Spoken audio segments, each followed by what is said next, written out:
Cardiac arrest ಆಗಿದೆ ಗೊತ್ತಿತ್ತು. Option 1 ಏನು, ಬದುಕ್ತೀನಿ. ಆಪ್ಷನ್ 2 ಏನು, ಸಾಯ್ತು. ನಿಮಗೆ ಅನ್ನಿಸ್ಲಿಲ್ವಾ ನನ್ಗೆ ಯಾಕೆ ಹಿಂಗಾಯ್ತು, ನಾನು ಅಷ್ಟು ಕೇರ್ ತಗೋತೀನಿ ಅಂತ ಏನಾದ್ರೂ ಒಂದು ಕ್ಷಣ ಒಂದು ಪ್ರಶ್ನೆ ಬಂತಾ? ಹಾಸ್ಪಿಟಲಲ್ಲಿ ನಾನು ಒಳಗೆ ಹೋದಾಗ ನನಗೆ 99% ಅನಿಸಿತ್ತು ನಾನು ವಾಪಸ್ ಬರಲ್ಲ ಅಂತ. ಟಾಪ್ ಫ್ಲೋರ್ಗೆ ಹೋಗಿ ಬ್ರೀತಿಂಗ್ ಮಾಡ್ಲಿಕ್ಕೆ ಶುರು ಮಾಡ್ತಾ ಇದ್ದೆ. ಅರ್ಧ ಮುಕ್ಕಾಲು ಗಂಟೆ ಆರಾಮ್ ಬ್ರೀತಿಂಗ್ ಮಾಡಿದ್ಮೇಲೆ ಮತ್ತೆ ಬಂದು ಮಲಗಿದ್ರೆ ನಿದ್ದೆ ಬರೋದು. ಅಂದ್ರೆ ನೀವು ಹಾಸ್ಪಿಟಲ್ ಡಿಸ್ಚಾರ್ಜ್ ಆಗುವಾಗ ಮತ್ತೆ ನಿಮಗೆ ಸರ್ಜರಿ ಆಗಬೇಕು ಅಂತ ಹೇಳಿದ್ರು. ಮುಚ್ಚಲ್ ಮನೆಯ ಸಿಂಕು ಅಥವಾ ವಾಶ್ರೂಮಿನ ಸಿಂಕ್ಸ್ ಇರುತ್ತಲ್ಲ, ಅದು ಕಟ್ಕೊಂಡಿದೆ ಅಂತಂದ್ರೆ ನಾವೆಲ್ಲ ಮೇಲ್ಗಡೆ ಕ್ಲೀನ್ ಮಾಡಕ್ಕೆ ಹೋಗ್ತೀವಿ, ಆದರೆ ಕಟ್ಕೊಂಡಿರೋದು ಕೆಳಗಡೆ ಅಲ್ವಾ ಅಣ್ಣ ಅಂತ. ಸೊ ನನ್ನ ಸಫೋಕೇಶನ್ನು ಮೇಲ್ಗಡೆಗೆ ನೀರು ಹರಿತಾ ಇತ್ತು. ಅದರ ಪ್ರೆಷರು ಲಂಗ್ಸ್ ಮೇಲೆ, ಅದರ ಪ್ರೆಷರು ಹಾರ್ಟ್ ಮೇಲೆ ಬೀಳ್ತಾ ಇತ್ತು. ಡಾಕ್ಟರ್ಸಲ್ಲಿ ಆ ಹತ್ತಿರದಲ್ಲಿ ಔಟ್ ಆಫ್ ಹಾಸ್ಪಿಟಲ್ ಕಾಂಟ್ಯಾಕ್ಟ್ಸ್ ನೋಡಲ್ಲ. ಇವರು ಕೂತ್ಕೊಂಡ್ರು, ಹತ್ತಿರ ಕೂಡಿಸ್ಕೊಂಡ್ರು, ಪಲ್ಸ್ ನೋಡಿದ್ರು, ಆಮೇಲೆ ರಿಪೋರ್ಟ್ಸ್ ನೋಡಿದ್ರು. ಆರಾಮಾಗಿದ್ದೀರಲ್ಲ ನೀವು ಅಂತಂದ್ರು. The first hope to live ಅವ್ರು ಕೊಟ್ಟಿದ್ದು. ಬಟ್ ಒಂದಿನ ಮಿಸ್ ಮಾಡಲ್ಲ ನಿಮ್ಮ ರೂಟೀನ್, ಫಿಟ್ನೆಸ್ ರೂಟೀನ್? ಅದನ್ನ ಮಾಡಲ್ಲ. ನನ್ನ ಅಪ್ರೋಚ್ ಟುವರ್ಡ್ಸ್ ಲೈಫ್ ಚೇಂಜ್ ಮಾಡ್ಕೊಂಡ್ಬಿಟ್ಟೆ. ತುಂಬ ಸೀರಿಯಸ್ ಅಪ್ರೋಚ್ ಇಟ್ಕೊಂಡಿದ್ದೆ, ಡಿಸಿಪ್ಲಿನ್ಡ್ ಅಪ್ರೋಚ್ ಇಟ್ಕೊಂಡಿದ್ದೆ. ಬಹುಶಃ ಅದು ನಂಗೆ ತೊಂದರೆ ಕೊಡ್ತಾ ಇತ್ತು. ಸೊ ಇಲ್ಲಿವರೆಗೂ ಮತ್ತೆ ನೀವು ಸರ್ಜರಿ ಅನ್ನೋ ಪದಕ್ಕೆ ಹೋಗೇ ಇಲ್ಲ.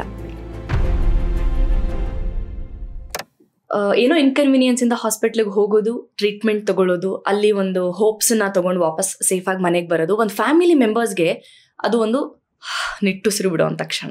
ಸದ್ಯಪ್ಪ ನಮ್ಮ ಮನೆ ವಸ್ತು ವಾಪಸ್ ನಮ್ಮ ಮನೆಗೆ ಬಂತು ಅನ್ನೋ ಒಂದು ಫೀಲಿಂಗ್ ಇರುತ್ತೆ. ಬಟ್ ಆ 3 ದಿನ ಫ್ಯಾಮಿಲಿಯಿಂದ ದೂರ ಆಗಿ ಯಾವುದೋ ಒಂದು ರೂಮ್ ಒಳಗೆ ಯಾರ ಸಂಪರ್ಕನೂ ಇಲ್ಲದೆ, ಫೋನ್ ಇಲ್ಲದೆ, ಗ್ಯಾಡ್ಜೆಟ್ ಇಲ್ಲದೆ, ನಮ್ಮ ರೆಗ್ಯುಲರ್ ಆಕ್ಟಿವಿಟೀಸ್ ಇಲ್ಲದೆ ಆ ಒಂದು ಫೀಲಿಂಗಲ್ಲಿ 3 ದಿನ ಕಳೆಯೋದಿದೆಯಲ್ಲ, ಒಬ್ಬರೇ ಕಳೆಯೋದು ಒಂದು ರೂಮ್ ಒಳಗೆ, ಅದು ತುಂಬ ಕಷ್ಟ. ಆ 3 ದಿನಗಳು ಹಾಸ್ಪಿಟಲಲ್ಲಿ ಹೇಗಿತ್ತು ನಿಮಗೆ? ಮೊದಲನೇ ದಿನ ಒಂಟಿ ಆಗಿದ್ದೆ. ಅನ್ನಿಸ್ತಾ ಲೋನ್ಲಿನೆಸ್? ಇಲ್ವೇ ಇಲ್ಲ. ಏನಾದ್ರೂ ಸ್ವಲ್ಪ ಇನ್ಸೆಕ್ಯೂರಿಟಿ, ಏನೋ ಭಯ, ಏನ್ ಹೇಳಿರ್ತಾರೋ, ಏನ್ ರಿಪೋರ್ಟ್ ಬಂದಿರುತ್ತೋ? ನಂಗೆಲ್ಲ ಗೊತ್ತಿತ್ತಲ್ಲ, ನನ್ನ ಎದುರುಗಡೆನೆ ಮಾತಾಡ್ಕೋತಾ ಇದ್ರಲ್ಲ. ಸೊ ಹಾಗಾಗಿ ನಂಗೆ ಗೊತ್ತಿತ್ತು ಕಾರ್ಡಿಯಾಕ್ ಅರೆಸ್ಟ್ ಆಗಿದೆ ಗೊತ್ತಿತ್ತು.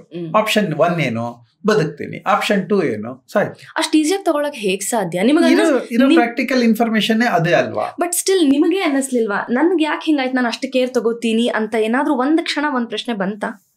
ಅದು ಆಮೇಲೆ ನೋಡ್ಕೊಳ್ಳೋಣ ಅಂತ ಅನ್ನಿಸ್ತು. ಆ ಅನಾಲಿಸಿಸ್ ಎಲ್ಲ ಆಮೇಲೆ ಅಂತ. ನಂಗೆ ಹಾಸ್ಪಿಟಲ್ ಆಗಲಿ, ಮೆಡಿಸಿನ್ಸ್ ಆಗಲಿ, ಡಾಕ್ಟರ್ಸ್ ಆಗಲಿ, ಕಳೆದ 35-40 ವರ್ಷದಿಂದ ನನ್ನ ಫ್ಯಾಮಿಲಿಯ ಒಳಗಡೆ ಅಥವಾ ಬೇರೆ ಯಾರದೇ ಸ್ನೇಹಿತರು ಹಾಸ್ಪಿಟಲೈಸ್ ಆದರೆ ನಾನೇ ಹೋಗಿ ನೋಡ್ಕೋತಾ ಇದ್ದಿದ್ದು, ನಾನೇ ಡಾಕ್ಟರ್ಸ್ ಜೊತೆ ಕೋಆರ್ಡಿನೇಟ್ ಮಾಡ್ತಾ ಇದ್ದದ್ದು. ಹಾಗಾಗಿ ನಂಗೆ ಈ ಹಾಸ್ಪಿಟಲ್ ಬಿಹೇವಿಯರ್ಸ್ ಇದೆಯಲ್ಲ, ನಂಗೆ ತುಂಬ ಚೆನ್ನಾಗಿ ಪರಿಚಯ ಆಯಿತು. ಅಂದರೆ ಏನು ಹಾಸ್ಪಿಟಲ್ ಬಿಹೇವಿಯರ್ಸ್ ಅಂದರೆ ನಾವು ಎಷ್ಟು ಚೆನ್ನಾಗಿ ಅವ್ರನ್ನ ಟ್ರೀಟ್ ಮಾಡ್ತೀವಿ, ಅಷ್ಟು ಚೆನ್ನಾಗಿ ಅವ್ರು ನಮ್ಮನ್ನು ಟ್ರೀಟ್ ಮಾಡ್ತಾರೆ. ನಂಬರ್ 1.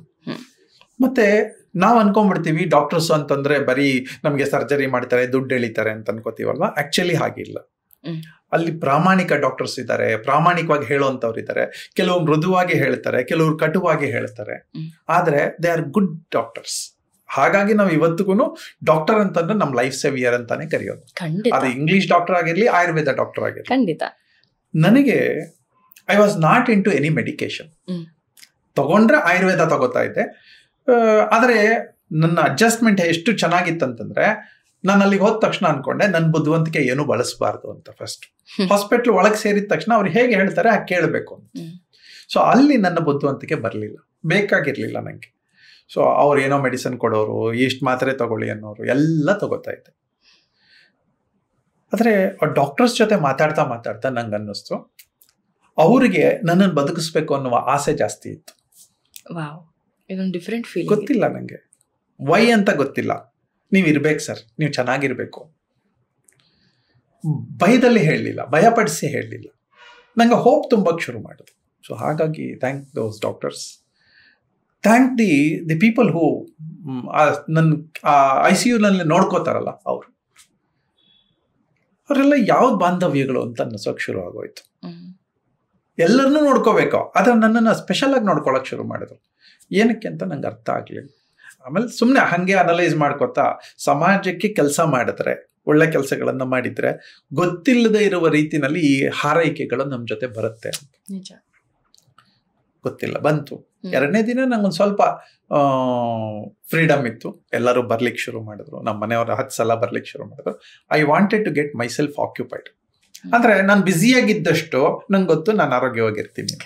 ಸೊ ಹಾಗಾಗಿ ಎಲ್ಲರೂ ಬಂದ್ಬಿಟ್ಟಿದ್ರು, ಎಲ್ರಿಗೂ ಗಾಬರಿ ಆಗಿತ್ತು, ನನ್ನ ಸ್ಟಾಫ್ ಗಾಬರಿ ಆಗಿತ್ತು, ನನ್ನ ಮಕ್ಳಿಗೆ ಗಾಬರಿ ಆಗಿತ್ತು.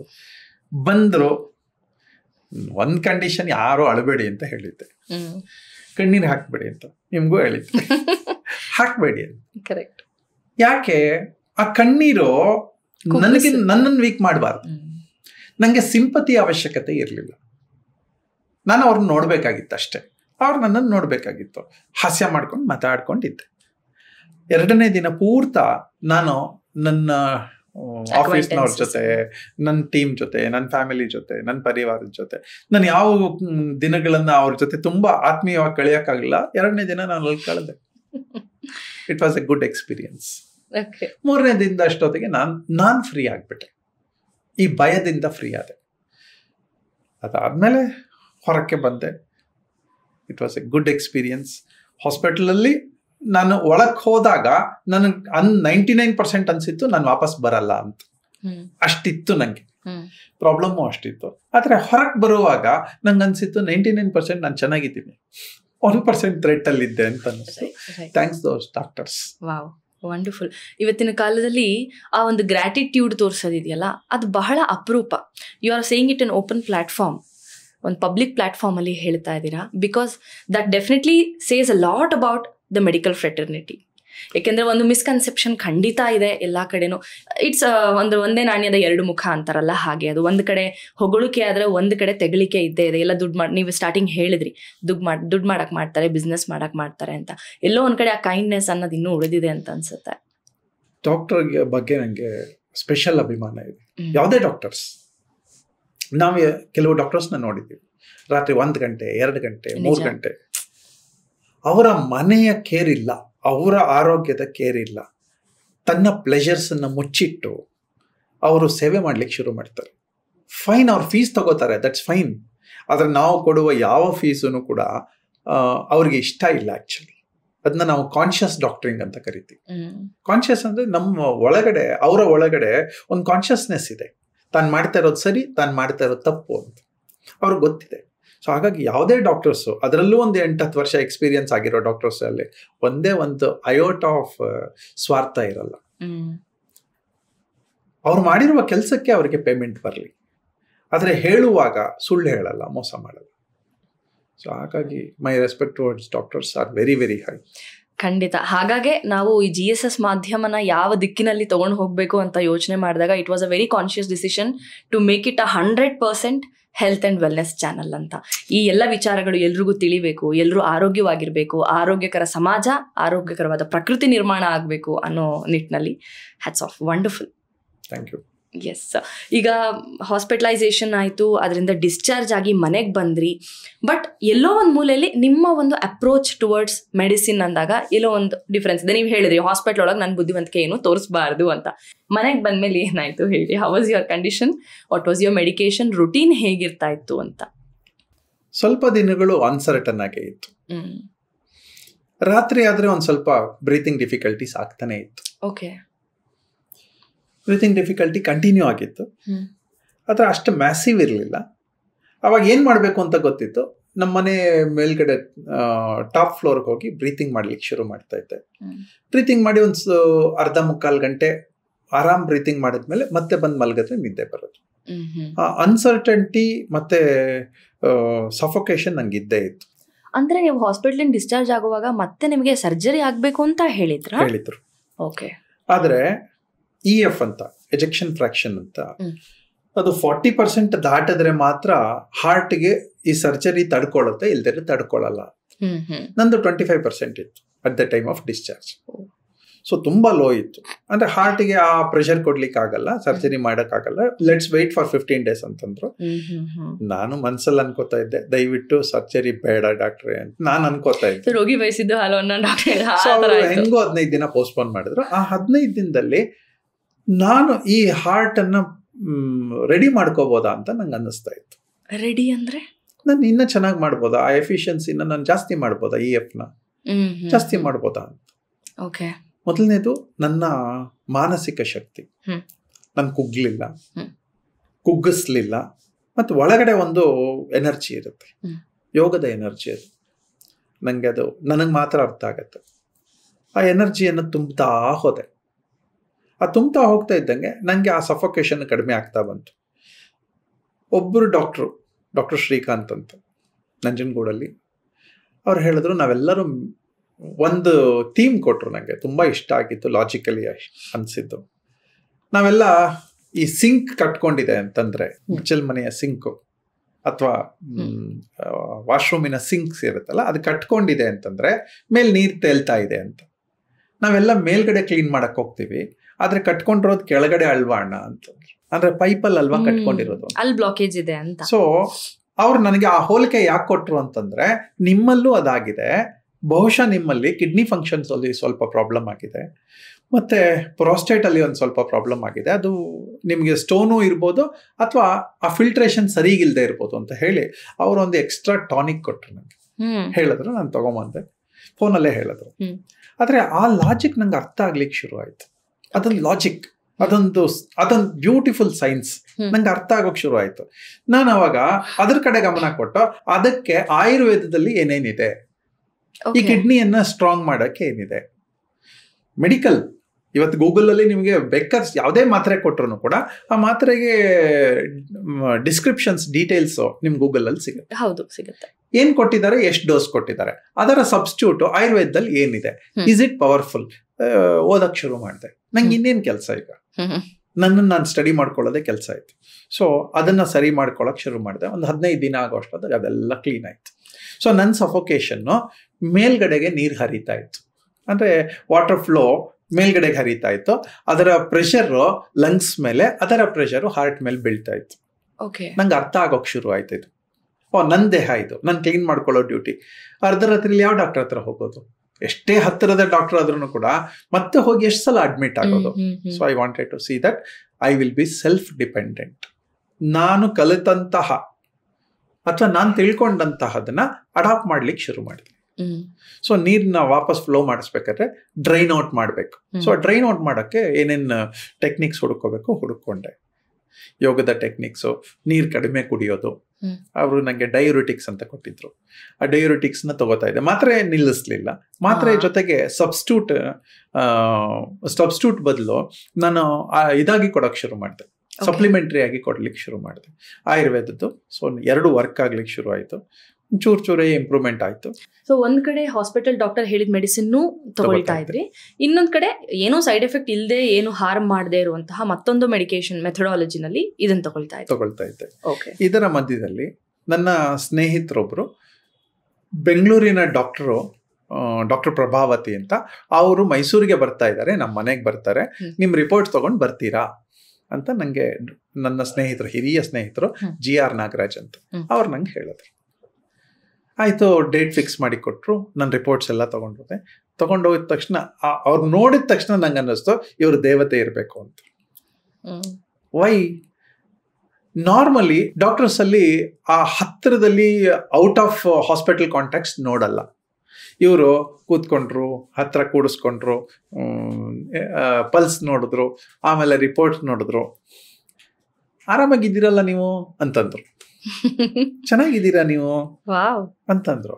ಅದೆಷ್ಟು ಪಾಸಿಟಿವಿಟಿ ಅಲ್ಲ. The first hope to live ಅವ್ರು ಕೊಟ್ಟಿದ್ದು. ಫಸ್ಟ್ ಹೋಪ್ ಏನಾಗಿಲ್ಲ ನಂಗೆ ಅಂತ ನಂಗೆ ಅನ್ನಿಸ್ಬೇಕು. ಹೌದು, ನಮ್ದೆಲ್ಲ ಸೈಕಲಾಜಿಕಲ್ ಡಿಸಾರ್ಡರ್ಸ್, ಫಿಸಿಕಲ್ ಇದೆ, ಅದರ ಸೈಕಲಾಜಿಕಲ್ ಡಿಸಾರ್ಡರ್ಸ್ ಜಾಸ್ತಿ. ಅವರ ನಂಗೆ ಆ ಹೋಪ್ ಕೊಡ್ತಾ ಇದ್ದಂಗೆ ಐ ಬಿಕೇಮ್ ಕಂಫರ್ಟಬಲ್. ಆಮೇಲೆ ಅವರು ಒಂದು ಸ್ವಲ್ಪ ಚೇಂಜಸ್ ಇನ್ ಮೆಡಿಸಿನ್ಸ್ ಹೇಳಿದ್ರು. ಇದರ ಅವಶ್ಯಕತೆ ಇಲ್ಲ, ಇದನ್ನ ಆಲ್ಟರ್ನೇಟ್ ಮಾಡ್ತೀನಿ, ಇದನ್ನ ಸಬ್ಸ್ಟಿಟ್ಯೂಟ್ ಮಾಡ್ತೀನಿ ಎಲ್ಲ ಹೇಳಿದ್ರು. ಮೊದಲನೇ ಮೀಟಿಂಗಲ್ಲಿ ಅವ್ರು ಕೇಳಿದ್ರು, ಈಗ ಸದ್ಯಕ್ಕೆ ನೀವು ಸರ್ಜರಿ ಮಾಡಿಸ್ಕೊಳಕ್ಕಾಗಲ್ಲ, ಇನ್ನೊಂದು 2 ತಿಂಗಳು ಅಂತಂದ್ರು. ಅದೇ ನಿಮಗೂ ಬೇಕಾಗಿತ್ತು? ನಂಗೆ ಅದೇ ಬೇಕಾಗಿತ್ತು. ಆಮೇಲೆ ಮಾಡಿಸ್ಬೇಕಾ ಅಂತ ಕೇಳಿದೆ.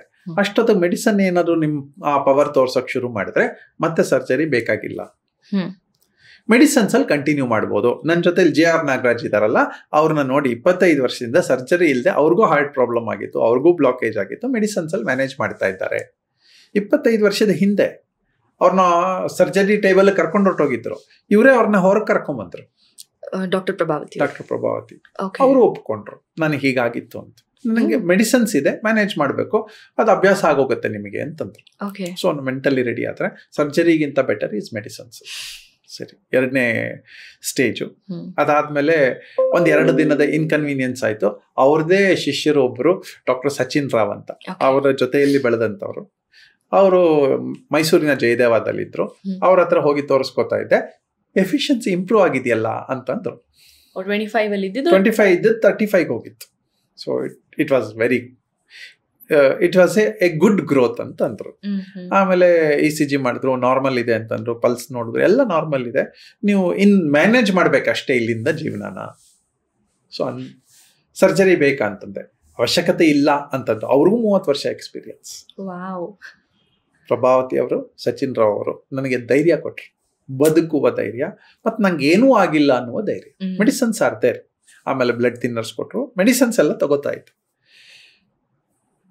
ಮಧ್ಯದಲ್ಲಿ ನನಗೆ ಡಾಕ್ಟರ್ ಗುರು ಬಸವರಾಜು ಅಂತ ಆಯುರ್ವೇದಿಕ್, ಡಾಕ್ಟರ್ ನಾಗೇಶ್ ಮತ್ತು ಡಾಕ್ಟರ್ ಚಂದ್ರಶೇಖರ್, ಇವ್ರು 3 ಜನ ಆಯುರ್ವೇದಿಕ್ ಜೀನಿಯಸಸ್. ಮೈಸೂರಿನಲ್ಲಿ ದೇ ಆರ್ ಜೀನಿಯಸ್. ಹೌದು, ನಮ್ಮ ಚಾನೆಲ್ ಕೂಡ ಡಾಕ್ಟರ್ ನಾಗೇಶ್ ಅವರು, ಚಂದ್ರಶೇಖರ್ ಅವರು ಮಾತಾಡಿದ್ದಾರೆ. ಸೊ ಅವ್ರ ಹತ್ರ ಮಾತಾಡ್ತಾ ಇದ್ದಂಗೆ ಇದನ್ನ ನೀವು ಮ್ಯಾನೇಜ್ ಮಾಡ್ಬೋದು ಅಂತಂದ್ರು. ಅವರೊಂದಷ್ಟು ಟಿಪ್ಸ್ ಎಲ್ಲ ಕೊಟ್ಟರು. ಪಥ್ಯ ಚೇಂಜ್ ಮಾಡಬೇಕು, ಮತ್ತು ಆಹಾರದ ಪದ್ಧತಿ ಚೇಂಜ್ ಮಾಡಬೇಕು, ತುಂಬ ಅಂಟಾಕೋಬಾರ್ದು, ಮತ್ತು ಅದೆಲ್ಲ ಆ ಥರದ ಟೆಕ್ನಿಕ್ಸ್ಗಳನ್ನು ಹೇಳ್ಕೊಡೋಕೆ ಶುರು ಮಾಡಿದ್ರು. ಅವತ್ತಿಂದ ಇವತ್ತಿನವರೆಗೂ ಕಾಫಿ ಟೀ ಬಿಟ್ಬಿಟ್ಟೆ. ಮೊದಲು ತುಂಬ ಕಡಿಮೆ ಇತ್ತು, ಆದರೆ ಕಾಫಿ ಟೀ ಬಿಟ್ಟೆ. ಅದಾದಮೇಲೆ ಫ್ರೈಡ್ ಪದಾರ್ಥಗಳು ಬಿಟ್ಟೆ, ಬಿಸ್ಕೆಟ್ಸ್ ತುಂಬ ತಿಂತಾ ಇದ್ದೆ, ಅದೆಲ್ಲ ಬಿಟ್ಟೆ. ಪಥ್ಯಕ್ಕೆ ಬಂದೆ ನಾನು. ಈ ಪಥ್ಯಕ್ಕೆ ಬರ್ತಾ ಇದ್ದಂಗೆ ಬಾಡಿಗೆ ಒಂದು ಸ್ವಲ್ಪ ಇದು ಶುರು ಆಯ್ತು, ನರಿಶ್ಮೆಂಟ್ ಶುರು ಆಯ್ತು. ಸೊ ಹಾಗಾಗಿ ವಾಕಿಂಗ್ ಶುರು ಮಾಡಿದೆ. ಮೊದಲೆಲ್ಲ 100 ಮೀಟರ್ಸ್ ವಾಕಿಂಗ್ ಹೋದರೆ ಸುಸ್ತಾಗ್ತಾ ಇತ್ತು. ಪ್ರತಿನಿತ್ಯ ಒಂದು 50-100 ಮೀಟರ್ ಜಾಸ್ತಿ ಮಾಡ್ಕೊಂಡು ಬಂದೆ. ಈಗ ಒಂದು 4 ಕಿಲೋಮೀಟರ್ ಆರಾಮದಲ್ಲಿ ನಡೀತೀನಿ. 1-1.5 ಗಂಟೆ ಯೋಗ ಮಾಡ್ತೀನಿ ಈಗ್ಲೂ. ಮೊದಲು ಮಾಡ್ತಾ ಇದ್ದೆ, ಈಗಲೂ ಮಾಡ್ತೀನಿ. ಈ ಪೀರಿಯಡಲ್ಲೂ ಕೂಡ ಮಾಡ್ತಾ ಇದ್ದೆ.